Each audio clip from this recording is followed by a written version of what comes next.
Faciliter l'approvisionnement en moutons de Tabaski est le souhait du chef de l'État.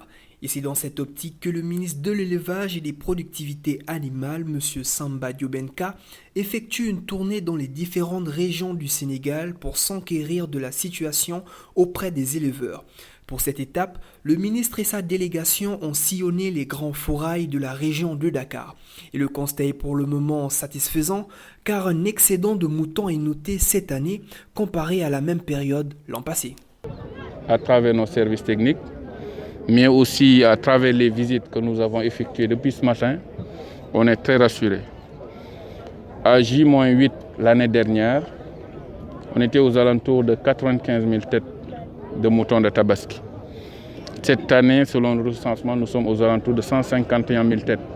Donc avec un surplus de plus de 65 000 têtes ou 55 000 têtes. Donc on ne peut que s'en féliciter. La Covid-19 a mis de nombreux acteurs économiques dans le doute. Et ce fut le cas pour ces éleveurs de moutons qui craignaient une hausse des aliments pour bétail. Si cela n'a finalement pas eu lieu, c'est en grande partie grâce à une enveloppe décaissée par son Excellence Macky Sall. Le président de la République a mis à la disposition des éleveurs sénégalais plus de 6 milliards de francs. Les 3 milliards ont été dédiés à l'acquisition d'aliments bétail, subventionnés à hauteur de 2 200 francs dans le cadre Covid et 4 200 francs dans le cadre opération Tabaski. Ça, une façon, encore une fois de plus, de dire la mission du chef de l'État est d'accompagner sa population et d'accompagner ses consommateurs.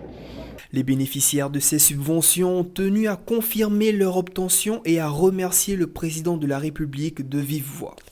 Le tonnage qu'il fallait pour ce forail de petits ruminants, nous l'avions reçu à 2200 francs et ça a été distribué de manière très démocratique ici, au milieu de ce marché. Par ailleurs, M. Samba Diobenka incite les vendeurs de moutons à faire preuve d'esprit de corps afin de commercialiser leur bétail de manière raisonnable. Et je voudrais aussi lancer un appel à l'endroit des promoteurs, à l'endroit des opérateurs de moutons, à ce qu'il y ait quand même cette fibre patriotique, à ce qu'ils, dans la mesure possible, accompagnent les consommateurs par rapport au prix. Ce n'est pas une façon de leur demander de bazarder leurs animaux. Tout au contraire, c'est une façon de leur demander juste d'être solidaires par rapport à ces populations qui sont dans une situation plus ou moins précaire. Un message qui n'est pas tombé dans l'oreille d'un sourd, car les concernés rassurent les clientèles et les assurent qu'il y aura des moutons pour toutes les bourses. Les moutons sont là, à de bons prix surtout.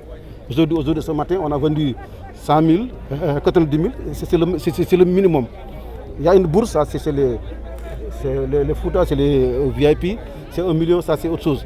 Mais le Sénégalais, chaque Sénégalais, en tout cas, par rapport à sa poche, il peut avoir un bon mouton et un bon prix, Inch'Allah. Le ministre de l'Élevage a félicité les éleveurs qui, dans l'ensemble, respectent les mesures barrières et les encourage à ne pas lever le pied. La caravane poursuivra ses visites des points de vente de moutons ce samedi en se rendant à Guédiawaye et à Dakar.